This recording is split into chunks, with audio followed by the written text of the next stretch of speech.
April 8, 1943. 27,000 feet above northern France. Oberleutnant Ralph Hermachin of Jagdgeschwader 26 looks out through his canopy at a formation of American fighters clawing for altitude below him. He keys his radio and laughs. They've sent us flying milk bottles. JG-26's own combat reports from that week used almost identical language. The assessments filed at Jagdgeschwader headquarters described the new American type as unmaneuverable, slow to climb, and inferior to German fighters, in every performance category except dive speed. The official verdict? A minimal threat. He wasn't wrong about what he saw. The P-47 Thunderbolt was enormous, barrel-shaped, and struggling in the thin air.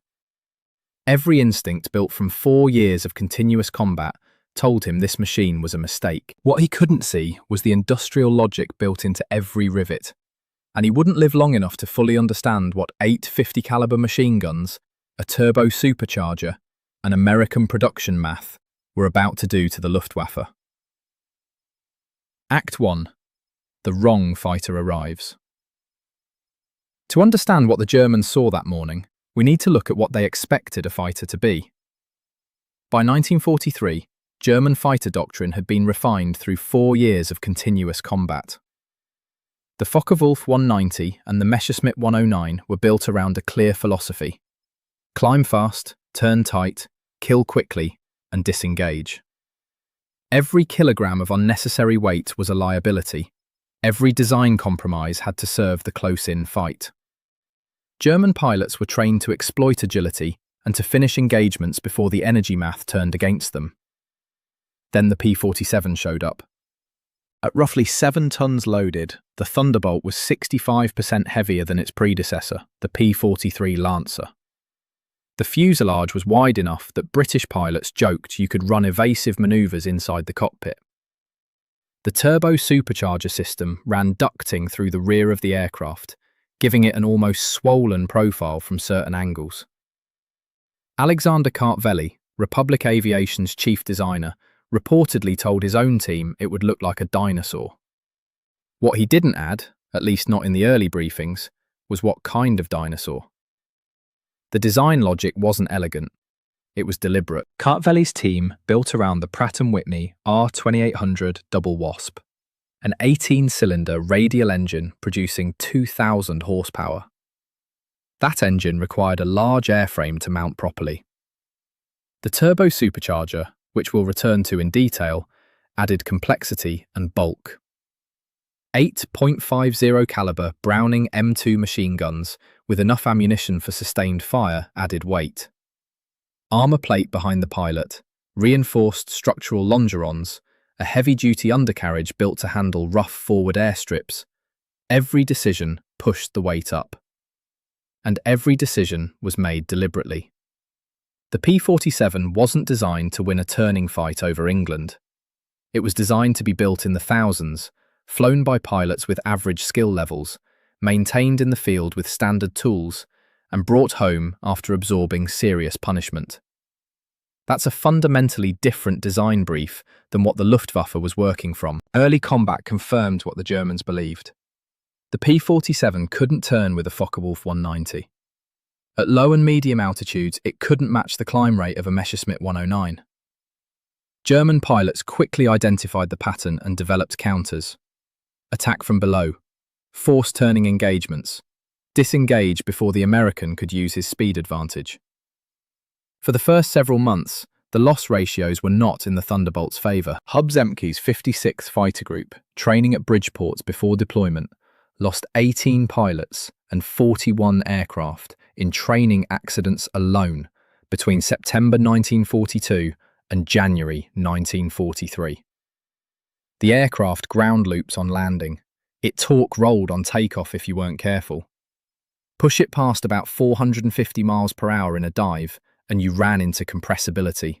The controls stiffened as shock waves built across the wing, and the aircraft became difficult to pull out. These weren't small problems. They were the kind of problems that killed pilots before they ever saw a German. Robert Johnson, who would eventually become one of the leading American aces in Europe, described his first flight in the P-47 simply: "You didn't fly it, you aimed it." That phrasing matters. He wasn't describing elegance. He was describing a machine that required a different mental model entirely. And that's the open question the first months of P-47 operations leave us with. If it struggled at low altitude, couldn't turn, took significant training investment, and still posted poor early loss ratios, what changed? Was it the tactics? Was it hardware modifications? Was it the Luftwaffe's own deteriorating position?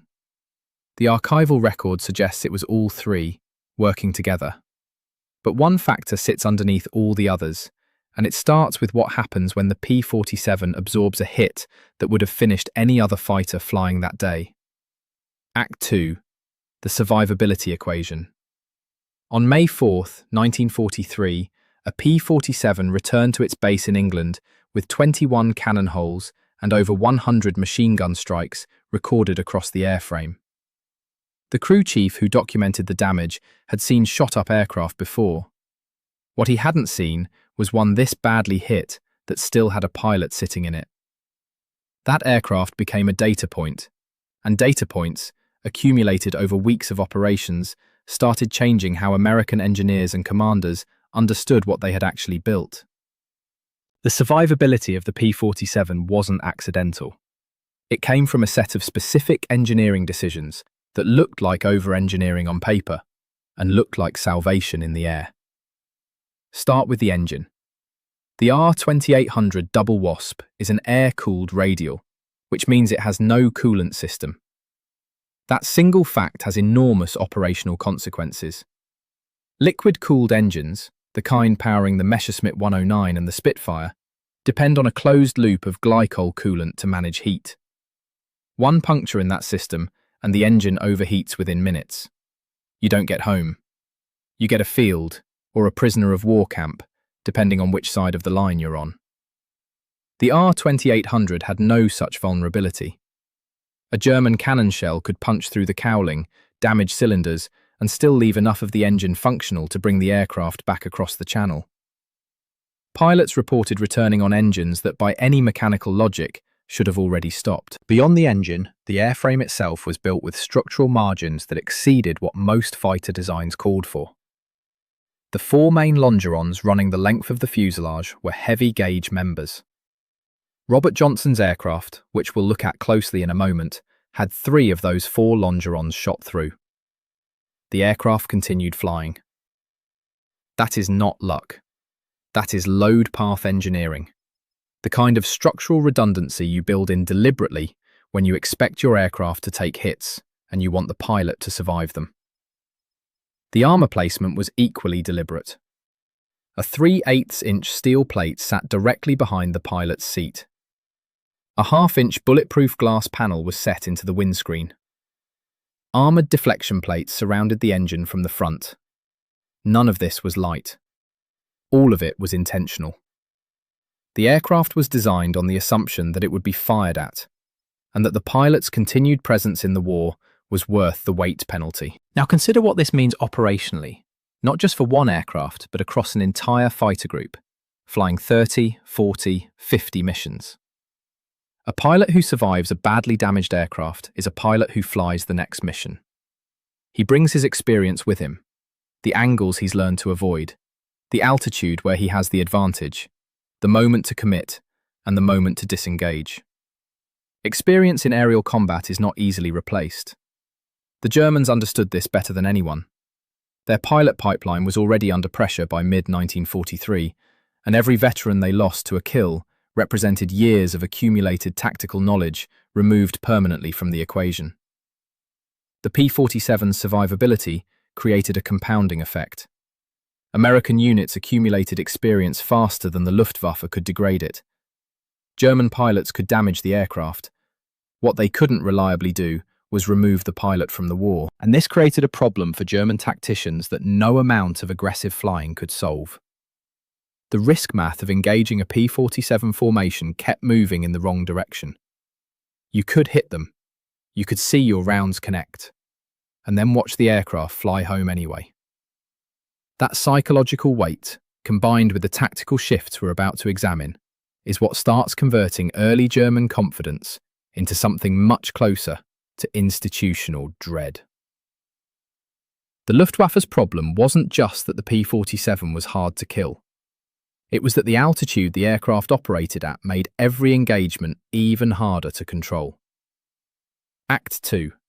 Altitude, turbo, and the energy game. The P-47's performance problems at low altitude weren't a secret. American commanders knew them, German pilots exploited them, and the after-action reports from early 1943 make the pattern clear. But those reports only tell half the story, because they describe a fighter being used at the wrong altitude for the wrong reasons. Take the aircraft above 25,000 feet, and the equation changes entirely. The Pratt & Whitney R-2800 Double Wasp is an 18-cylinder radial engine rated at 2,000 horsepower. What makes it exceptional at altitude isn't raw displacement. It's the turbo supercharger system feeding it. Understanding that system is worth a moment, because it's the mechanical reason the P-47 owned the upper air in a way German engineers couldn't answer with bolt-on fixes. Here's how it works. As an aircraft climbs, the air thins. Less oxygen reaches the engine. Power drops. Every piston engine faces this problem, and the standard solution is a supercharger, a compressor usually driven directly off the crankshaft that forces denser air into the intake. German fighters use single-stage and two-stage mechanical superchargers of this type. They worked, but they had a ceiling. Above roughly 25,000 feet, power degraded significantly. The aircraft became sluggish. Acceleration suffered. The pilot had less margin for everything. The P-47 used a different approach. The turbo supercharger sits in the rear fuselage, not beside the engine, but behind and below the pilot, connected by an exhaust duct that runs nearly the full length of the airframe. That duct is why the fuselage looks swollen. It wasn't poor design, it was the price of a specific capability. Exhaust gases, instead of venting overboard, are routed back to spin a turbine. That turbine drives a compressor that returns air to the engine intake at near sea level density, regardless of actual altitude. The R-2800 maintained its full rated power output up to 30,000 feet. Where German engines were already gasping, the Double Wasp was still delivering everything it had. Adolf Galland, in post-war testimony, referred to the sound the 8 guns made as Roosevelt's piano. The name spread through the Luftwaffe. It wasn't a compliment. It was the sound pilots began associating with the end of the engagement, and often enough, with the end of the pilot on the receiving end. The JG-26 combat assessments tracked the P-47 threat from minimal in April 1943 to unserviceable in direct engagement by March 1945. That progression wasn't opinion.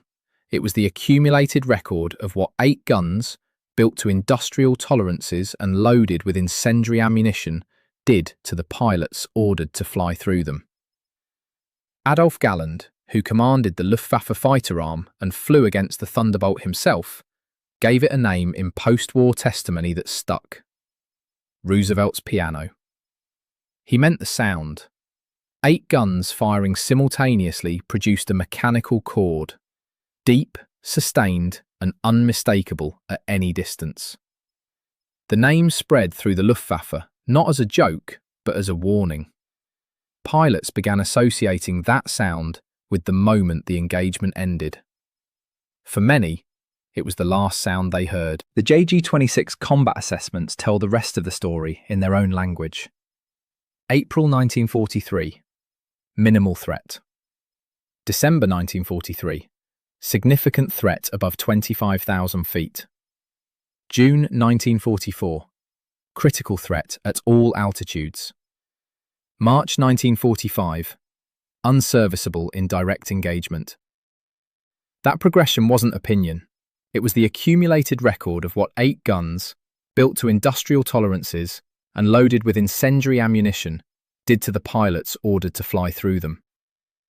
The tactical implications of that single fact are significant. Think of altitude and speed as stored energy, like money in a bank. The higher you are, the more you have available to spend.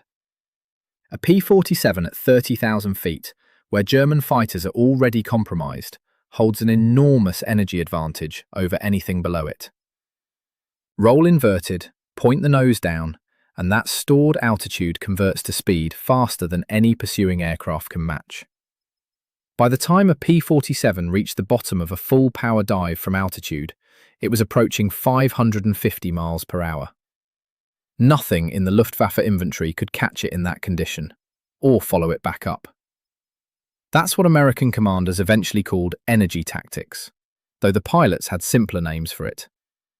Stop turning, start diving, re-attack on your own terms, from altitude. At a speed that makes deflection shooting nearly impossible for the defender. Zoom back up, reset, repeat. German pilots could recognize the pattern. What they couldn't do was counter it above 25,000 feet, where their engines had already given up the performance advantage they depended on. The structural disadvantage wasn't tactical. You can't train your way out of a supercharger ceiling. You can't fly your way out of an engine that's running lean at altitude. That limitation was built into the airframe, and no amount of pilot skill could compensate for it. This is also where the P-47's weight, which looked like a flaw at low altitude, became a tool. Mass in a dive means more speed, faster. It means the zoom climb carries further. The same characteristics that made the aircraft look wrong on paper were exactly what made the energy tactic work in practice. The Luftwaffe had a weight problem. It just wasn't their aircraft that was carrying it. Act 2, Roosevelt's piano. 8 guns and industrial fire control. Once the tactics matched the machine, the armament stopped being a specification and started being a predictable outcome. The P-47 carried 8 50 caliber Browning M2 machine guns, 4 in each wing, with 425 rounds per gun. That's 3,400 rounds total. At the combined rate of fire those 8 guns produced, a pilot could maintain sustained fire for over 30 seconds. In aerial combat, where most engagements are decided in 2 or 3 seconds of firing, that number is almost difficult to process. It meant the P-47 pilot could be imprecise, could lose the angle briefly, could reacquire, and still have ammunition left. Compare that to what German fighters were carrying. A Focke-Wulf 190 typically had 20mm cannon with between 120 and 200 rounds total. Each individual cannon shell was more destructive than a single 50 caliber round. But the ammunition ran out fast, the weapon required precise aim to be effective, and shells frequently detonated on surface contact, rather than penetrating the airframe before exploding. Against a well-armoured target, that contact detonation could produce a dramatic strike that caused less structural damage than it looked like from the outside. The American approach worked on a different logic entirely. The standard combat load mixed armour-piercing incendiary rounds, armour-piercing incendiary tracer rounds, and ball ammunition in a set pattern across the 8 guns. The API compound was the critical element. On penetration, it burned at roughly 3,000 degrees Fahrenheit, hot enough to ignite aluminium structural members from the inside, to set fuel lines alight, to turn a functional aircraft into a fire problem the pilot couldn't solve. The round went in first, then it burned. That sequence mattered enormously against aircraft with self-sealing tanks, an internal structure that surface detonating shells sometimes failed to reach. Now add convergence. The ballistic paths of all 8 guns were set to intersect at a specific distance, adjustable between roughly 150 and 400 yards, depending on pilot preference and mission profile. At that convergence point, you weren't firing 8 separate streams of fire. You were delivering a concentrated zone of impact, roughly 6 feet in diameter. Anything inside that zone, at the moment of firing, faced approximately 100 projectiles per second, each travelling at close to 2,900 feet per second. The precision required wasn't the precision of a single well-aimed cannon shot. It was the precision of getting your aircraft into position. The guns handled the rest. This is what German pilots described as facing a wall. Not a burst, not a stream, a wall. Unteroffizier Hinrich Roth, a gunner in a Messerschmitt 110 caught during the Schweinfurt-Regensburg raids in August 1943, described watching the aircraft ahead of him simply come apart. Wings separating from the fuselage, the crew compartment reduced to fragments. Not shot down in any conventional sense, structurally disassembled in the time it took to blink. The mechanical reliability of the system was not accidental. The guns were electrically heated to prevent freezing at altitude, where unheated barrels would fail. Each gun had its own charging mechanism. Electric boost motors in each ammunition feed prevented jamming during high-G maneuvers, which is precisely when a pilot most needs the weapons to function. The convergence settings were standardized and field adjustable. Every component was designed to be maintained by ground crews working under combat conditions with standard tools. Adolf Galland, in post-war testimony, referred to the sound the 8 guns made as Roosevelt's piano. The name spread through the Luftwaffe. It wasn't a compliment. It was the sound pilots began associating with the end of the engagement. And often enough, with the end of the pilot on the receiving end. The JG-26 combat assessments tracked the P-47 threat from minimal in April 1943 to unserviceable in direct engagement by March 1945. That progression wasn't opinion. It was the accumulated record of what 8 guns, built to industrial tolerances and loaded with incendiary ammunition, did to the pilots ordered to fly through them. Act 3. When air power becomes logistics. By the summer of 1944, the P-47 had already won the high-altitude fight.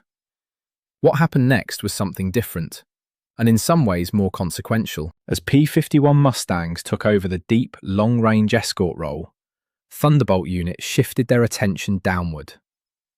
The same airframe that had been clearing the sky at 30,000 feet was now being loaded with bombs and rockets and pointed at the German ground war. The D-25 variant could carry 2 1,000-pound bombs under the wings and a 500-pounder on the centerline, a load comparable to early war medium bombers. 10 5-inch high-velocity rockets could be added on zero-length stubs, each equivalent to a 105mm artillery shell. The 850 caliber guns were still there, and armor-piercing incendiary rounds punched through the top armor of most German vehicles without difficulty. The real target wasn't tanks. It was movement. A column that can't move in daylight can't reinforce a breakthrough, can't resupply a forward position, can't respond to an Allied advance faster than the Allies themselves can move. The Wehrmacht learned this lesson in Normandy and couldn't unlearn it. Trucks moved at night, or not at all. Rail traffic became a constant repair problem as Thunderbolts attacked locomotives and rolling stock across France and the Low Countries. Airfields were hit on rotation, keeping German aircraft on the ground or forcing dispersal to fields without proper maintenance facilities. The attrition wasn't just to equipment, it was to the operational tempo of an entire army. And here is where the industrial logic closes the loop. Losing P-47s to ground fire was expected and planned for. Republic Aviation's production lines in Farmingdale and Evansville were running at roughly 1 aircraft per hour at peak output. After Operation Bodenplatte on January 1, 1945, when German fighters destroyed 22 Thunderbolts on the ground at one airfield, replacement aircraft were on the flight line within 48 hours. The German pilots who launched that raid lost 271 aircraft and 213 pilots, many of them instructors and squadron leaders with years of accumulated experience. Those men were not replaced. The aircraft were not replaced. The American machines were. That asymmetry is the actual mechanism of defeat. The Luftwaffe was not simply outflown. It was outproduced, outtrained, and outsustained across every dimension of the air war simultaneously. Joseph Priller, the same pilot who laughed at flying milk bottles in 1943, put it plainly in a statement German propaganda officials deemed too demoralizing to publish. Courage without resources is just delayed defeat. The P-47 didn't win because it was the most elegant solution to air superiority. It won because it was repeatable, buildable, flyable, fixable, and flyable again. At a scale the Luftwaffe had no answer for. The archival record is clear on this. Survivability, altitude performance, and sustained firepower. Built to be produced by the thousands and maintained under combat conditions. That combination didn't just win individual engagements, it decided the war in the air. Subscribe for more analysis grounded in primary sources, and share this with someone who values the technical record over the popular myth.